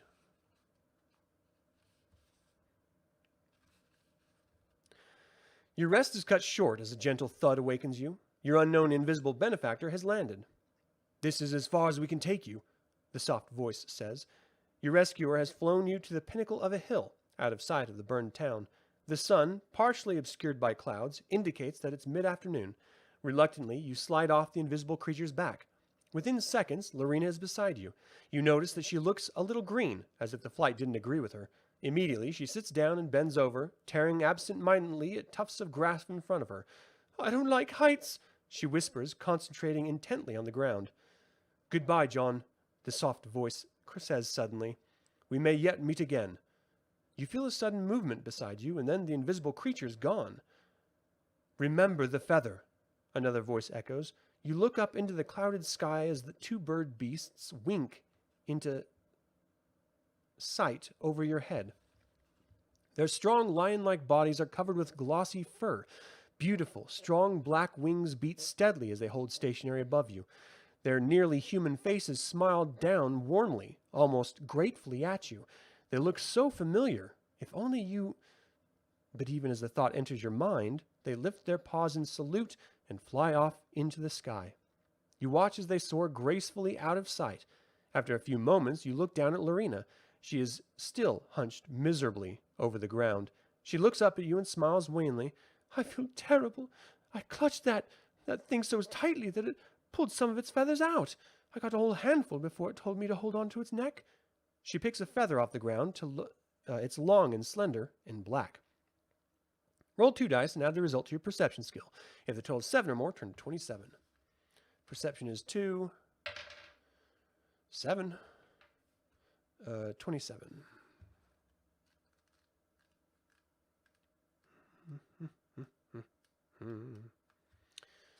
Let's see. It's an hour. Wow, this is going long. Hour and a half. You stare thoughtfully at the feather, then excitedly you fumble at the hem of your tunic. In a moment, you pull out the feather you've been carrying in your clothing all this time. Holding it up to the one in Lorena's hand, you see that they are practically identical. The only difference is that yours is larger and more regal looking.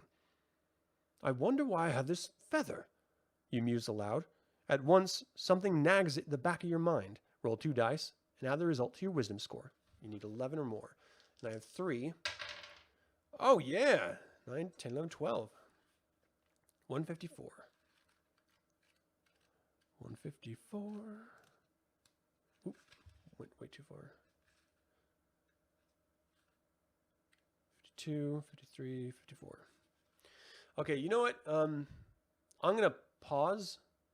I need to use the restroom. Had some coffee and it's coursing through me.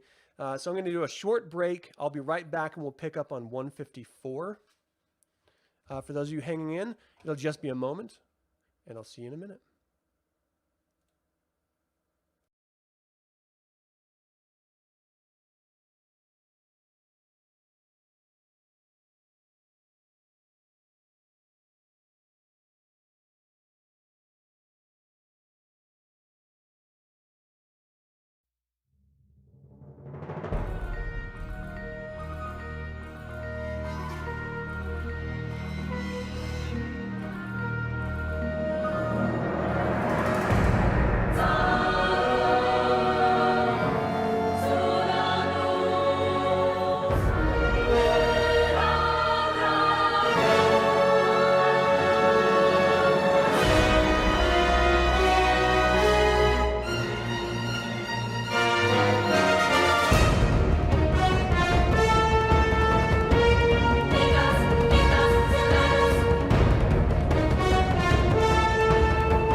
Dragonlance music to tide you over.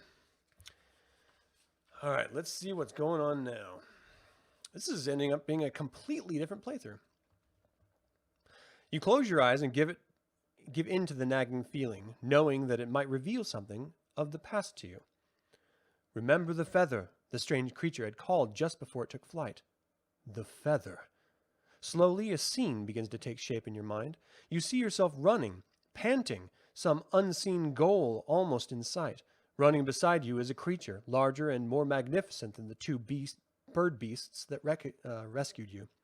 With the grace and agility of the lion he resembles, he easily pulls ahead of you. The flush of victory lights its face. You groan, knowing that whatever you race for is now lost to you. Suddenly, a trap springs open. The lamassu, for now you remember what it is called, stumbles into an outstretched net. Entangled in the netting, the lamassu cries out plaintively. The net begins to sizzle, entrapping the magical creature in some kind of magical force. With the goal scant yards away, you abandon it and turn to the aid of the lamassu. Cold to the touch, the net nevertheless burns its icy cords into the entrapped beast. The noble lamassu, weakened by the strange magic, loses consciousness. The next thing you see is the lamassu, still weak but alive, handing you a feather and telling you something. You listen closely, but the words are inaudible. Maddening! Lorena's voice disturbs your reverie. John? What is it, John? She asks. Shaking your head, you stare blankly at her. I almost remembered something important, you mutter, trying to recapture the memory, but it's gone. You take Lorena's hand, quietly storing what little you can remember with everything else in your mind. Come on, you say. Let's keep going, and add 1 to your memory point total. Oh, okay. I've never done this before. 1. Then turn to 135. Nope, that's too far. 34, 135. You replace your feather in the hem of your tunic, then descend the hill. You have no idea how far north your rescuers brought you, so you set out at a good pace, determined to make up for lost time. The low, rolling fields of grass are cooling, and the trek is fairly comfortable. Most of the distance you pass in silence, keeping vigilant for any signs of dragons, draconians, dwarves, travelers, anything or anyone that could slow your quest. When the sun begins to set and the crickets burst into full song, you decide it's time to find a place to sleep. At the top of a rolling hill, you decide to stop. It's where you're prepared for the night that Lorena, scanning the northern horizon, calls out to you. John, come here! Look at this! 72. You look where Lorena is pointing. In the distance, barely discernible, you see the outline of a city. Northkeep, Lorena whispers. The name sends chills down your spine, knowing that the answer to your identity may lie in that direction. You turn away and thoughtfully resume camp preparations for the night. You feel certain that Northkeep will be the end of your quest, but will that quest end with the secret of your identity or your death? Only tomorrow will tell. Lying on the ground, thinking about tomorrow, you finally drift off to sleep. Mark off 1 day on the time track on your character stat card.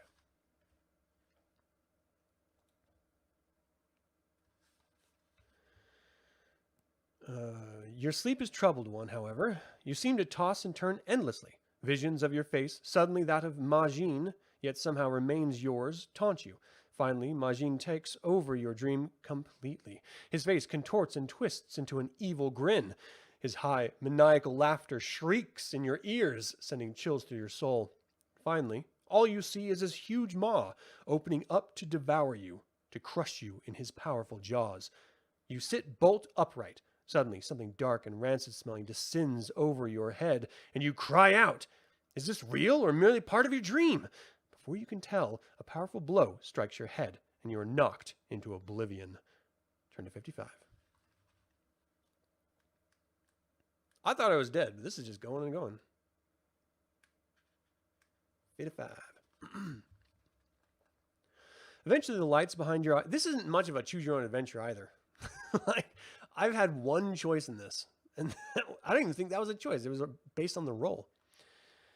Eventually, the lights behind your eyes recede. You groan and stretch your aching body. A dull pain throbs in your head, and soft fingers gently brush your hair away from your face. John? The voice is Lorena's. You blink your eyes open. A small stream of light from high above barely illuminates the dark cell. 4 walls, splotched with blackened mold, enclose you. One wall stands a plain door devoid of even a handle. Except for a small bed encased in a broken iron frame, the room is empty and unwelcoming. Sitting up, you moan loudly. I feel as if I've been to the abyss and back, you manage to say thickly. We might as well be in the abyss, Lorena says. At least this is as close as you'll find on Krynn. You shudder, then ask her, Where are we really? Before Lorena can answer, the door is flung open, and 3 guards stride into the small cell. The faces of 2 of the guards remain hidden beneath their cloaks. They stay near the door, making odd little hissing noises. The 3rd guard, an exceptionally large and gruesome-looking man with yellowish eyes, strides toward you. Stopping a few feet away, the huge guard faces you, flicking Lorena's whip in front of your face. His lip curl into a snarl as he speaks. Prince Rudolph requests the pleasure of your company, Majin, he says sarcastically, then starts to laugh. The hooded figures near the door hiss loudly. Turning to Lorena, he bows mockingly. And you also, my fine lady witch, he growls. With fire dancing in her eyes, Lorena glares at the guard. Her hands instinctively go to her pouches, searching for components of a spell, but the pouches are gone. Noting her movement, the guard only laughs all the harder. You'll have to do without your trinkets, witch, he grunts, advancing toward her with a nasty grin. The prince doesn't want any unpleasant surprises from you. Lorena backs away from the guard and bumps into the bed, nearly tripping over it. Then she hurls herself onto the bed and hides her face in the dirty bedclothes. The guards, apparently satisfied for the moment, turns and starts toward the door, laughing heartily. Just then you see Lorena's hands scoop up something from the floor. She scrambles to her feet once more and moves over to your side. I can stop them now, John, she whispers. Secretly, she shows you the piece of iron she found on the bed. Here, we'll have... Oh, here, we'll have none of that, the big guard booms. He motions to the 2 cloaked figures behind him. You 2 take Majin, I'll take the girl. The smaller guards move away from the door and advance towards you. Roll 2 dice and add the result to your wisdom skill score. I thought she was a cleric. How is she doing magic? All right. So I need a 10 for my wisdom, and I have a 3, so I need a 7 or above. 7. Perfect. All right, I'll take it. Turn to 16. Here we go. Lorena whispers again. I can stop them, John. This piece of iron I found is all I need for a spell to do it. You nod, although you might be able to convince Prince Rudolph that you aren't Majin. You can't afford to take the chance. Lorena raises the small piece of scrap iron and closes her eyes in concentration. Seeing the movement, the large guard yells, Stop her! Lorena mumbles a simple word, then opens her eyes. All 3 guards are rooted to the stone floor in attack position. There, Lorena mutters, satisfied. That should hold them until we are far away from here. You stare at the frozen guards. What did you do to them anyway? I used a simple command spell. I merely ordered them to stop. Lorena takes the hand and pulls you around the magically held guards. You gasp as you get closer to a closer look at 2 of the guards. Beneath their cloaks gleam yellow reptilian eyes. Lorena shudders. Draconians, she breathes. What are they doing here already? On the way out, she retrieves her whip from the large guard. The spell won't last long, she whispers, but at least we'll have a good head start. You race down a dank corridor, lined on either side with more cells. At the end of the hallway, an open stairwell leads up to the next floor. You climb the steps 2 at a time until you reach a landing, entering another long hallway. The cells are far behind you now, and the dankness has disappeared. With Lorena close on your heels, you speed down the hallway until you come to a corner. Flying around the corner, you halt abruptly, surprised to discover that you've gone through a large open doorway leading outside. Spread before you is a courtyard, crowded with peasants. Quickly, you recognize it's a small outdoor market. Robed guards are scattered throughout the courtyard. On the far right side stands a castle. The castle of Northkeep, Lorena informs you. You stare at the castle, noting the crenellated turrets and smooth stone walls. It's not very large as castles go, but it looks formidable. Flying high over the gate is a flag with a crest on it. You glance at the ring on your finger, and the same crest is engraved there. Come on, Lorena, you say, firmly grabbing her hand. We're going inside the castle. Roll 2 dice and add the result to your stealth skill score. I need a 10. Stealth is 2. and an 8. Come on, roll 8. Halfway there. Damn it. If it's less than 10, turn to 104. So close. I can feel it. 104. As you make your way across the crowded courtyard, you try to keep well away from the guards. You're so preoccupied with avoiding their scrutiny that you fail to see a woman struggling with 3 heavy-laden market baskets. Ducking quickly to avoid the gaze of the guard, you bump into her and knock her down, spilling the contents of the baskets on top of both of you. She curses you as she scrambles out from under the baskets. Turning on you, she raises an angry finger to begin to tongue-lash you, only to drop it suddenly and gasp. Bending in a deep curtsy, she murmurs, I'm truly sorry, my lord. I didn't recognize you. I didn't recognize it was you. You stare dumbly at her for a second, uncomprehending. Other nearby peasants follow her lead. They bow or curtsy, staring at you in awe. The commotion attracts the attention of a nearby guard who begins to push his way toward you. Suddenly, Lorena grabs your hand and says, Come on, my lord. We must be getting back to the castle. Turning your back to the other guard headed your way, you and Lorena hurry through the crowd, which quickly opens up to let you pass. A few cast curious glances at you before they bow, while others simply stare. One woman even dares to touch you, then jumps back giggling.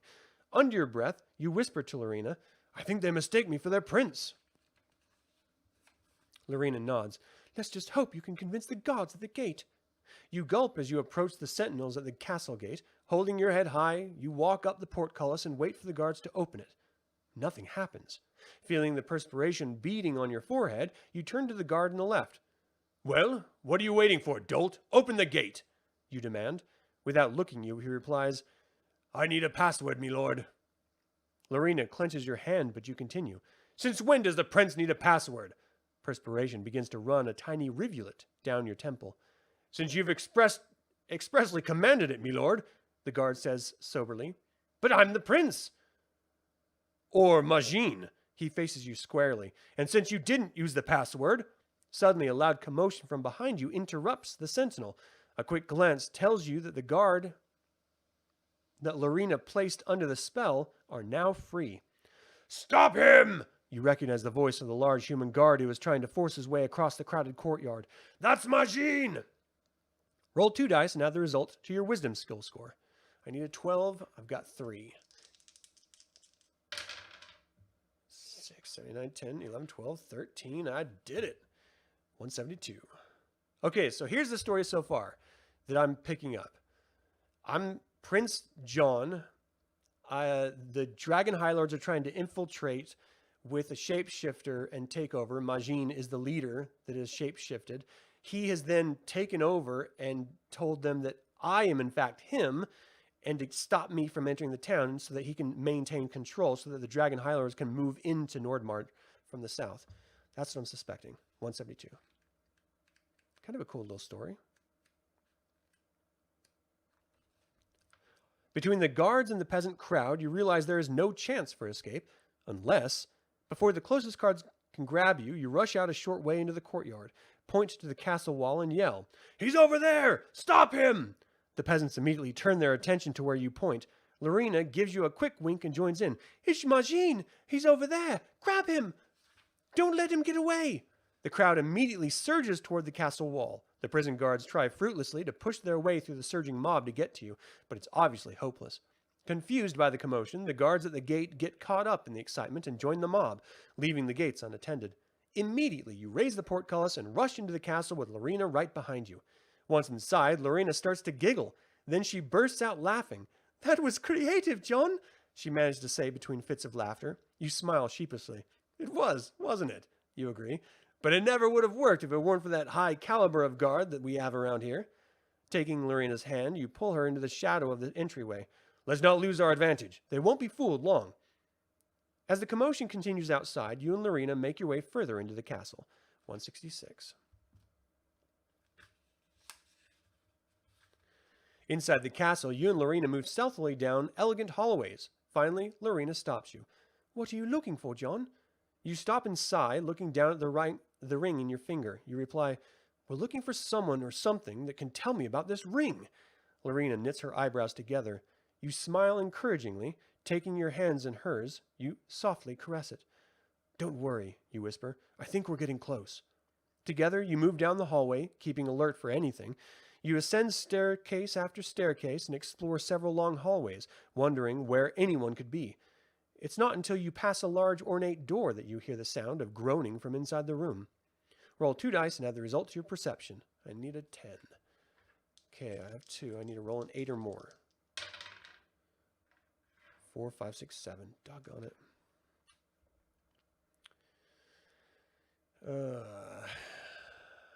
If it's less than 10, turn to 20.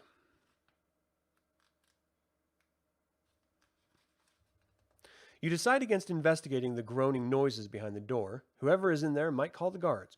You hastily pull Lorena past the door. It's probably the guards in there, damn it. You hastily pull Lorena past the door and creep down the hall until you come to the ornate double door, where you pause thoughtfully. Suddenly the door flies open and the same 3 guards you escaped from earlier leap out into the hall. A wicked gleam lights their eyes. The large human chuckles contemptuously. I suppose you wonder how we got here so fast, Majin. Surely you must realize that old castles are simply full of secret passageways.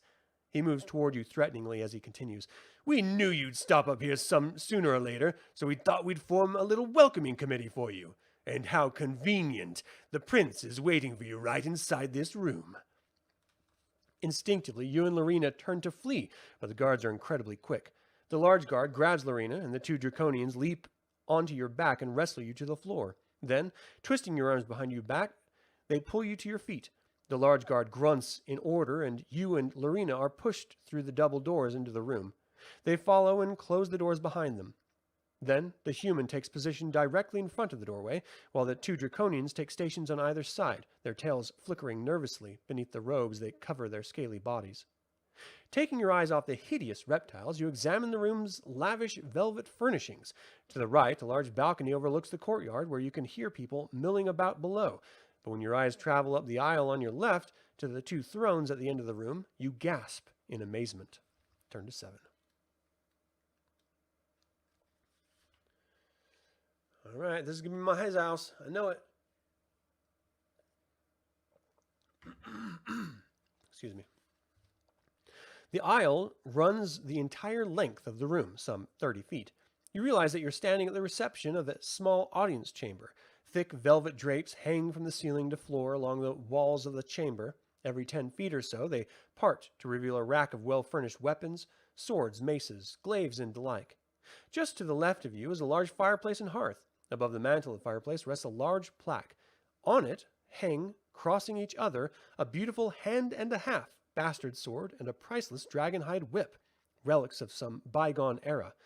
Words are engraved in the blade of the sword, but you cannot make them out. You gaze at the weapons. They seem familiar. An impatient cough draws your attention to the far end of the room, which is occupied by the 2 thrones. Sitting on one of the thrones is a man who looks exactly like you. He sits nonchalantly deep in the throne, one foot pulled up onto the seat, the other stretched out in front of him. He's idly twirling a tassel from the draperies that hangs beside him, and when you look up at him, he pauses. He leans forward as you approach, a smile curling his lips. Next to him rests a long, sharp-edged sword. His fingers grasp the hilt as he stands. Lorena stares at him, then glances at you. Turning back to the man on the throne, she whispers, "Prince Rudol?" He laughs an evil laugh. "So nice of you to visit me, Majin," he says, a sly smile on his face. He turns to Lorena and leers at her, then returns his gaze to you. "I shall dispense with the usual pleasantries," he says coldly. "It is time you returned what you stole from me." Your eyes narrow suspiciously at this mirror image of yourself. You have never seen him that you know, therefore you couldn't have stolen anything from him, could you? Your head begins to buzz as recent half-remembered memories begin to whirl in your brain. Seeing an exact likeness of yourself sitting on the throne in this room makes you dizzy. There's something familiar about the room too, but you just can't remember. "Give me the ring, Majin," the prince says crisply. He gets down from the throne and walks toward you. Quickly, your fingers go to the ring on your left hand. Prince Rudol nods, a wicked gleam in his eyes. "Yes, that ring." He stops a few feet in front of you. Looking into his eyes, you see excitement roiling deep within them, coupled with a lean sort of hunger. He holds his palm out to you insistently. Give it to me, he whispers. Only then will I consider sparing your life. Unnoticed by you, the guards have left their post at the door and have converged around you. Each holds the tip of his sword pressed against your flesh. The buzzing sound in your ears gets louder and louder. You close your eyes, pressing your fingers against your temples. Please, somebody help me remember, your mind screams loudly. Give it to me, a voice shouts. You know it's Rudolph's voice, but the buzzing won't let you respond. The Prince Rudolph slaps you hard across the face. The pain streaks through your head, clearing your brain in focus and confused thoughts. Count your memory points. If you have 5 or more, turn to 81. If you have 3 to 4, turn to 159. If you have 2 points or less, turn to 74. Oh, darn it. 74 it is.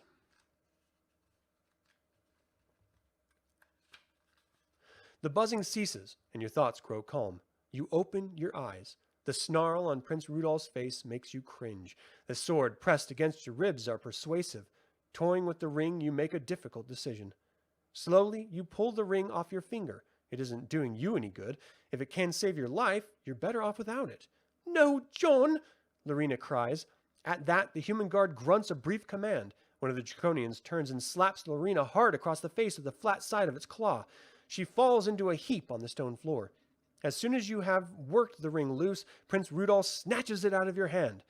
Now the change is complete, he cries in triumph. With a last venomous look at you, he commands the guards. Kill him!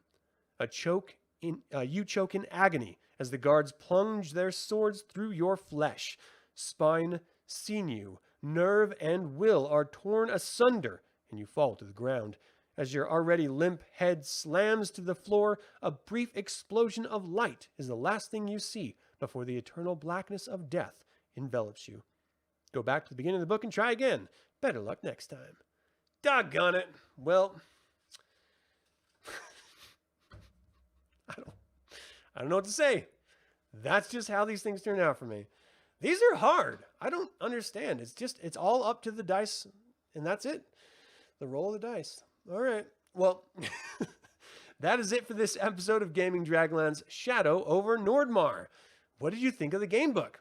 Have you ever been a fan of the choose-your-own-adventure style novels, and do you have a favorite?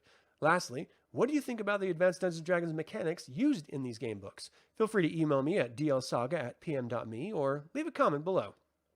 I'm able to create these weekly videos because of your attention and support. If you're not already a member of this YouTube channel, I'd like to invite you to consider becoming one. If you'd like to pick up any edition of Dragonlance Gaming materials, feel free to use the affiliate link in the description. This channel is all about celebrating the wonderful world of the Dragonlance Saga, and I hope you'll join me in the celebration. Thank you for watching. This has been Adam with Dragonlance Saga, and until next time, Slan Javar.